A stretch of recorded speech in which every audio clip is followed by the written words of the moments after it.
Fiancée took a break to tour Europe with her college friends, so I canceled the wedding. All right, here goes nothing. So me and Sarah had been together for about 5 years, engaged for almost 3. Things were going all right, or at least I thought they were. We had a wedding date set, everything was booked, and I was under the impression we were on the same page. Guess I was wrong about that. See, about 6 weeks ago, she tells me she's going on this trip to Europe with her old college friends. It was like a trip of a lifetime kind of deal, or whatever she called it. I was fine with it. I mean, it wasn't like I was going to stop her from going on a trip with her friends, right?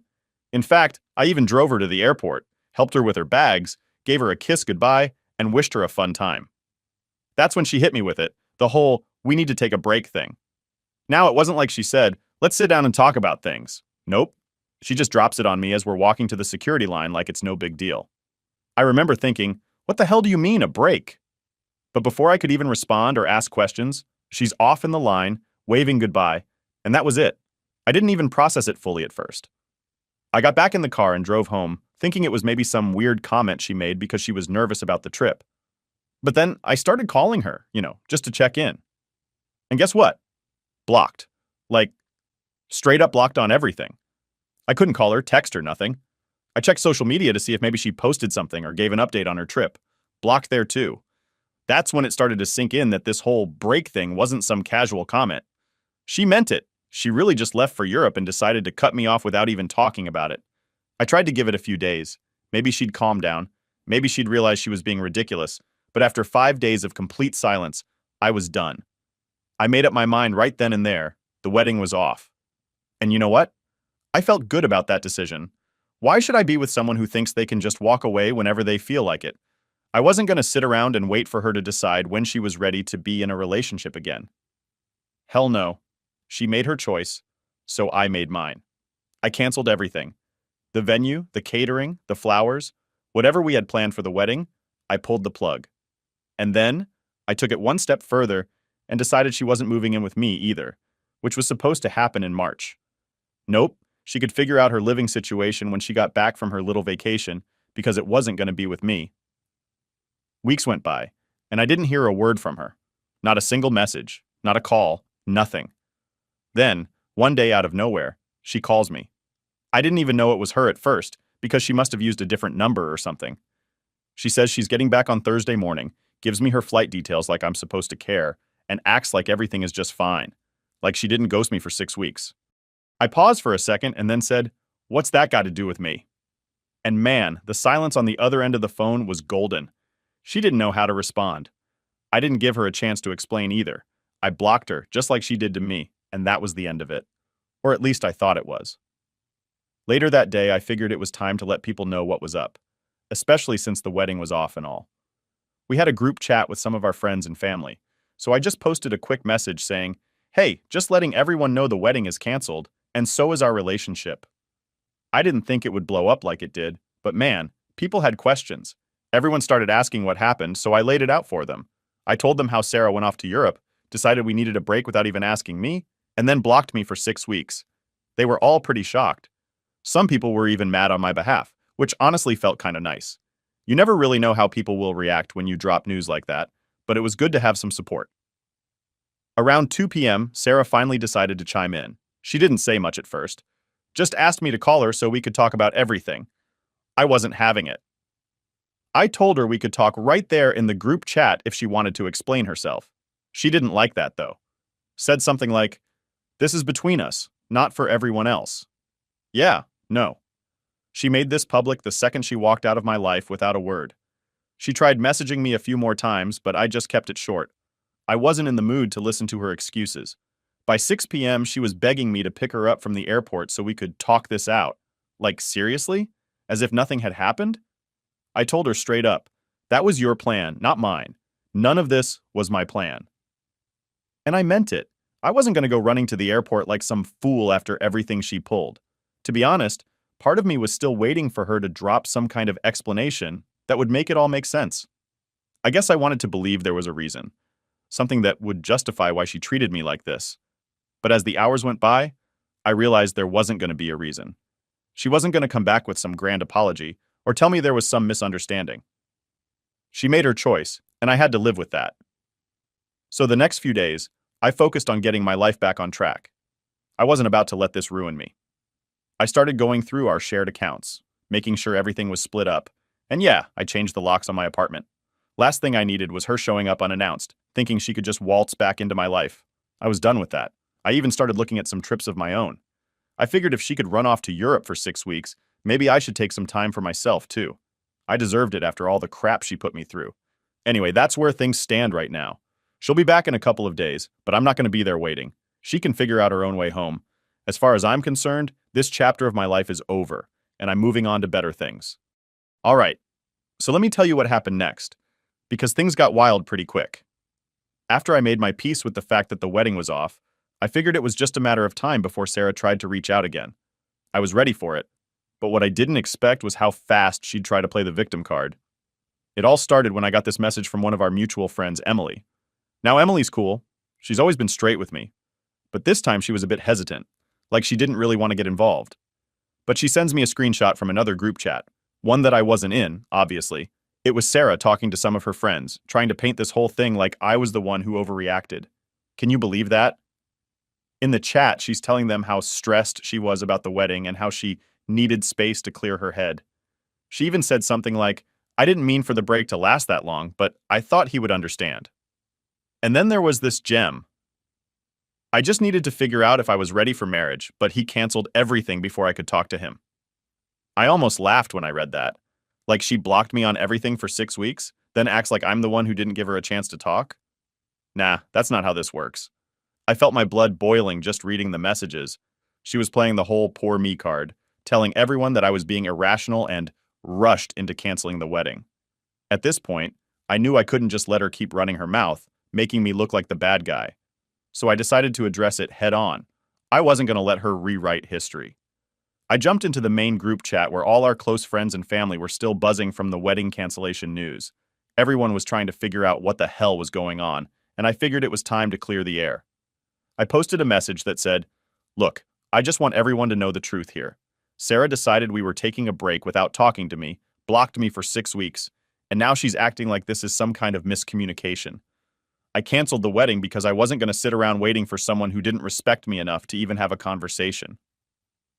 Immediately, people started replying, offering their support and saying how messed up the whole situation was. Sarah was silent in the chat for a good hour or so after that, but then she finally came in with some weak excuse about how she didn't think it would go this far and how she never meant to hurt anyone. Again, no accountability, no real apology, just trying to save face. One of my buddies, Jake, jumped in and called her out right there in front of everyone. He was like, "Sarah, you can't just drop a break on someone and disappear for weeks and expect everything to be fine when you come back. That's not how relationships work." Honestly, I was relieved someone else said it because I was getting tired of defending myself at this point. Now here's where things got interesting. Sarah's friend Megan, who I always suspected was kind of shady, decided to back Sarah up. Megan starts saying how Sarah's been through a lot and how wedding pressure can really mess with your head.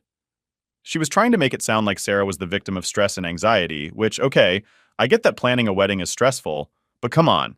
That's not an excuse to block your fiancé and go radio silent for 6 weeks while you're partying in Europe. Megan goes on, saying stuff like, "You should have given Sarah more time to process everything, and maybe you acted too quickly by canceling the wedding." That's when I lost it. I wasn't about to sit there and listen to some third-party person who wasn't even in the relationship try to tell me how to handle it. So I replied, "Megan, with all due respect, you don't know the half of it. This isn't about wedding stress. It's about the fact that Sarah blocked me, cut me off completely, and didn't bother to talk to me once during the whole trip. I tried. I called, texted, and got nothing. How much more time was I supposed to give her? Another 6 weeks? A year? If Sarah didn't want to be with me, she could have said that. But instead, she disappeared and expected me to just sit around waiting. That's not how it works." The chat went quiet after that. I think everyone was starting to realize just how messed up the whole situation was. Even Megan didn't have much to say after that. A couple of days passed, and I thought maybe things would calm down. But nope. I get another call from Sarah's sister, Rachel. Now, Rachel and I had always gotten along pretty well, so I figured maybe she was calling to check in or something. But as soon as I answered, she went straight into, "Why did you cancel the wedding without talking to Sarah first?" I was stunned. I didn't expect Rachel to take Sarah's side, especially after everything.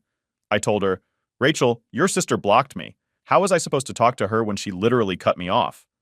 Rachel didn't really have an answer to that, but she kept pushing, saying Sarah was heartbroken and that I should have waited for her to come back and talk things through. At that point, I had enough. I told Rachel straight up, "Look, I get that you want to defend your sister, but what she did was wrong. She didn't give me any say in the whole break thing, and I'm not going to wait around for someone who doesn't respect me. If Sarah wants to explain herself, she knows how to reach me, but I'm not going to be the one to fix this." Rachel tried to say more, but I just told her I had to go and hung up. I wasn't about to keep having the same conversation with every single person Sarah sent my way. That night, I got another message from Sarah. This time, she was apologizing. Well, sort of. She said she was sorry for how things went down, but didn't take any responsibility for the choices she made. It was one of those half apologies where she tried to make it sound like we were both at fault. I didn't reply. There was no point. She'd made her bed, and now she had to lie in it. I wasn't going to go back and forth with her anymore. After that, I made sure to block her everywhere again, just to make sure there wouldn't be any more drama. I wasn't interested in hearing her excuses or letting her drag this out any longer. At the end of the day, I realized something. I dodged a bullet. If this is how Sarah acted when things got tough, I can't even imagine what it would have been like to be married to her. I felt bad for the time we wasted, but I was glad it ended before it got any worse. Now I could move on, and that's exactly what I plan to do. Update 1. All right. So after all the drama with Sarah and her trying to guilt trip me into reconsidering the wedding, which by the way didn't work, I thought things would quiet down for a bit. But nope, not in my life. Turns out, I had way more coming my way than I could have expected. About a week after I blocked Sarah for the last time, I get this random call from a number I didn't recognize. I almost didn't answer it because at this point, I wasn't in the mood for more drama. But for some reason, I picked up. And guess who it was? Sarah's mom. Yeah, her mom. Like, what the hell? Now, Sarah's mom, Lisa, had always been one of those people who was super sweet to your face, but you could tell she had this whole passive-aggressive vibe just under the surface. She was the type of person who would give you a compliment, but somehow, it felt like an insult. You know what I mean? Anyway, Lisa starts off the conversation all friendly, like nothing had happened. "Hi, sweetheart. How are you doing?" she says, like we hadn't just canceled a wedding and blocked her daughter from my life. I wasn't about to play games, so I kept it short. "I'm fine, Lisa. What's going on?" That's when she starts with the whole guilt trip. She says, "Oh, we were so looking forward to the wedding, and this whole thing has really devastated Sarah. You know she's been crying every day since she got back, right? She's just been a mess." Now, I wasn't about to let her make me feel bad for Sarah, not after everything she pulled, so I told her straight up, "Lisa, I'm sorry Sarah's upset, but she made her choices. I didn't call off the wedding for no reason." And then, Lisa hits me with this. "Well, maybe you overreacted a bit. You know, Sarah was just nervous about the whole thing, and sometimes people make mistakes when they're stressed. Don't you think you should give her a second chance?" I couldn't believe what I was hearing. I mean, she was acting like Sarah blocking me for 6 weeks and disappearing was just a minor mistake. I wasn't having it. "Lisa," I said, "this wasn't just nerves. She literally blocked me on everything and went off to Europe without saying a word. That's not something you just brush off. If Sarah was having doubts, she should have talked to me, not shut me out." But Lisa wasn't done yet. Oh no. She kept pushing. "I know it seems bad, but think about all the years you've been together. You've had such a good relationship. Don't you want to try and save it? I'm sure once Sarah explains everything, you'll understand." At this point, I was getting pretty annoyed. It was like Lisa wasn't even listening to what I was saying. She was so focused on getting me to take Sarah back that she wasn't considering how I felt. I took a deep breath, trying to stay calm, and said, "Lisa, with all due respect, Sarah had 6 weeks to reach out to me, and she didn't. I've already made up my mind. The wedding is off, and that's final." I thought that would be the end of it, but Lisa wasn't done yet. She goes, "Well, if you won't talk to Sarah, at least come over for dinner so we can talk as a family. Maybe we can work through this together." I was speechless. She was inviting me to their family dinner, like this was some kind of minor argument that could be solved over a plate of spaghetti. I knew this wasn't going anywhere, so I told her, "Thanks for the offer, but I think it's best if we all just move on." And with that, I hung up. You'd think that would be the end of it, right? Wrong. The next day, I get a message from Sarah's dad. Now let me tell you, her dad, Tom, is one of those old school guys who thinks he's always right. He's never really liked me, but he tolerated me because Sarah and I were together. So when I saw the message from him, I knew it wasn't going to be a friendly chat. He basically laid into me, saying how I was throwing away a good thing, and that I was ruining Sarah's life by not giving her a chance to explain. He even said something like, "Men don't act like this. You should be standing by your fiancée, not running at the first sign of trouble." That really pissed me off. I mean, I was standing by Sarah for years, and this is how I get treated? I didn't reply to Tom's message because I knew it would just turn into a pointless argument, and honestly, I was over it. But that wasn't the worst part. A couple of days later, I get a message from Sarah. She used some other number to reach out, and it was a long message, like multiple paragraphs long. She went on about how she was sorry for everything, how she didn't mean to hurt me, and how she realized she made a mistake. She said she was confused about the wedding and needed time to think but didn't know how to tell me, so she panicked and blocked me. Then she dropped the big one. She said she still wanted to get married. Yeah, you read that right. After all of this, after blocking me, ghosting me for 6 weeks, and trying to blame it all on wedding nerves, she still wanted to marry me.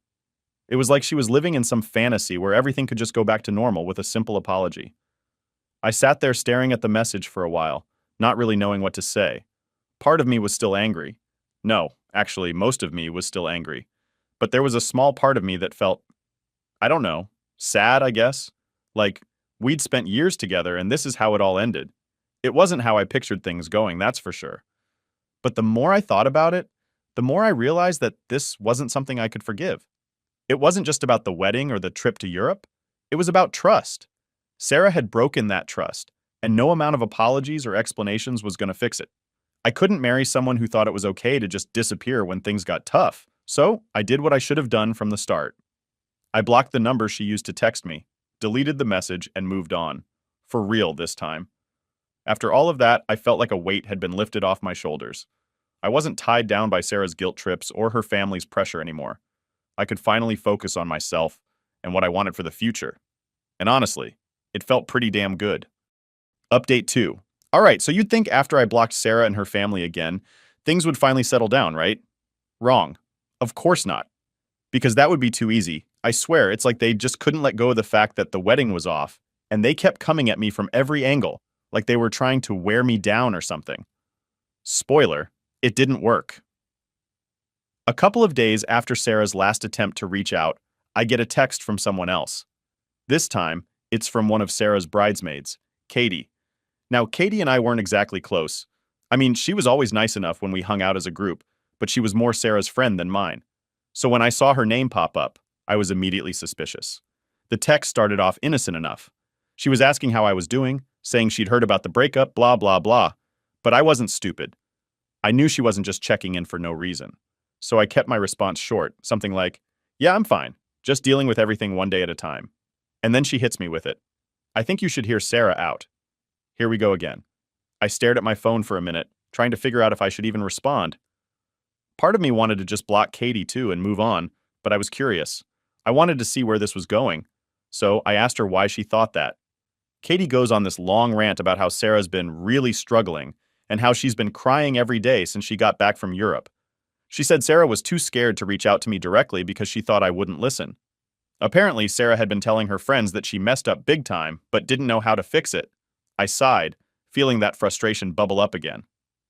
"Katie, I've heard all of this already. I gave Sarah chances to explain herself, and she didn't. She blocked me for 6 weeks and then expected everything to be fine when she got back. That's not something I can just forget." Katie tried again, saying how Sarah just needed space and didn't mean to hurt me. But the more she talked, the more I realized what was really happening. Sarah had sent Katie to do her dirty work, thinking maybe I'd listen to someone else. It was like she didn't even have the guts to face me herself anymore. I was done.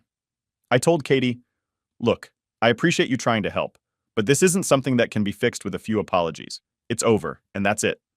I could tell she wanted to keep pushing, but I didn't give her the chance. I blocked her right after that, and then, just when I thought I was finally in the clear, I get another message. This time, it's from one of Sarah's cousins, Mark. Now, I hadn't heard from Mark in months, and out of nowhere, he's texting me, asking if we can meet up to talk about everything. At this point, I was so fed up with everyone trying to drag me back into Sarah's drama that I almost didn't respond. But curiosity got the better of me. I wanted to know what angle Mark was going to come at me with, so I agreed to meet him for coffee. When I showed up at the cafe, Mark was already there, looking a little nervous. We sat down, and after some awkward small talk, he finally got to the point. "Look, man, I know this whole thing with Sarah has been a mess. I just wanted to check in with you and see if there's any way you two could work things out." I almost laughed. "Mark, it's done. There's nothing to work out. She made her choices and I made mine. He looked uncomfortable, like he knew he was about to say something I wasn't gonna like. Yeah, I get that. But here's the thing. Sarah's been talking about how she thinks she made a mistake. And, well, she's been hinting that maybe you guys could try again if you gave it some time. I put my coffee down, trying to keep my cool. Mark, no offense, but Sarah had her chance. She made a mistake, fine. But she didn't just make a mistake. She ghosted me for weeks. She cut me off like I didn't even exist. That's not something you can just bounce back from. He nodded, but I could tell he wasn't really hearing me. Yeah, but what if she's serious about fixing things? She's been talking about wanting to make it up to you. I shook my head. Mark, I appreciate you coming here and trying to help, but it's not going to happen. If Sarah wants to move on, that's fine. But I'm not interested in picking up where we left off. We sat there in awkward silence for a bit after that, both of us kind of knowing that this conversation wasn't going anywhere. Eventually, Mark shrugged and said, I get it. I just thought I'd give it a shot. I finished my coffee, stood up and said, Thanks for trying, man, but it's over. It's time for both of us to move on. He gave me a half-hearted smile and we said our goodbyes.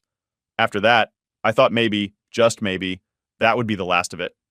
I mean, how many people could Sarah possibly send after me, right? Well, apparently I was wrong again. Because the very next day, I get a message from Sarah's aunt, of all people. Now I barely knew this woman. We'd met at a couple of family events, exchanged polite small talk, but that was it. So when I saw her name pop up on my phone, I knew something was seriously wrong with Sarah's side of the family. Her aunt starts off by saying how she heard about the breakup and wanted to see how I was doing. At this point, I was so over it that I just straight up asked her, Did Sarah send you? Her response? Well, not exactly, but she's really been struggling and I thought I could help mediate things between you two. I almost threw my phone across the room. Mediation? I texted back. There's nothing to mediate, we're done. I don't know how much clearer I can make it. She didn't give up, though. She said something about how love is worth fighting for and how I shouldn't throw away years of a good relationship over a misunderstanding. That's when I realized that Sarah had probably been feeding her family this whole sob story, making it seem like I was the one who overreacted. I didn't even bother replying this time. I blocked her and decided that was it. No more conversations, no more explanations, no more giving people the chance to drag me back into that toxic mess. I was done. For real this time. After that, things finally quieted down. No more texts, no more calls, no more random family members showing up in my inbox trying to guilt me into taking Sarah back. It felt good, like I could finally breathe again without the weight of her drama hanging over me. And honestly, for the first time in a long time, I felt like I was actually moving forward. No more waiting for apologies that didn't mean anything, no more wondering what could have been, just me, focusing on what's next. And that's exactly what I needed. Update 3. Alright, so here's how everything finally wrapped up. And yeah, things didn't end quietly, of course. You'd think after blocking Sarah, her mom, her bridesmaids, and pretty much her entire family, things would just die down. Well, that's not what happened. Because Sarah, she decided to make one last move. And it was the one that made me realize just how far she'd go to try and win me back. Or at least get her way. So about a month after everything went down, I get this letter in the mail. Yep, a literal letter, like it's the 1800s or something. I almost didn't open it because who even sends letters anymore? But the handwriting looked familiar, and I figured, why not? Maybe it was some final attempt from Sarah, but honestly, I wasn't expecting anything too crazy. Boy, was I wrong. I opened the letter, and it was this long, handwritten message from Sarah, like pages long. She poured her heart out, saying she missed me, she regretted everything, blah, blah, blah. But here's the kicker. Wait, I can't say that. Here's the wild part. She didn't just say she was sorry. She started talking about how she wanted to meet up again and how she still had the key to my apartment. Let me repeat that. She said she still had the key to my apartment, the same key I had completely forgotten she even had. My stomach dropped.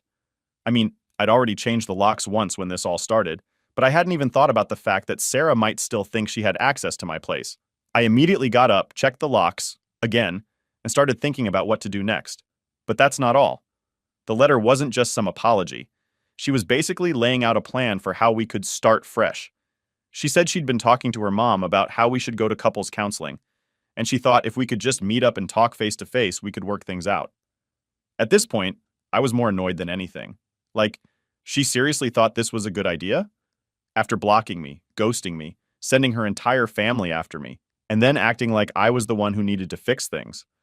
I couldn't believe it. But it gets better. Toward the end of the letter, she mentioned that she'd already started making arrangements for us to meet with a counselor. Like she had already booked the appointments without even asking me. The audacity, right? She didn't ask if I was interested, didn't check in with me at all. Just assumed I'd go along with it.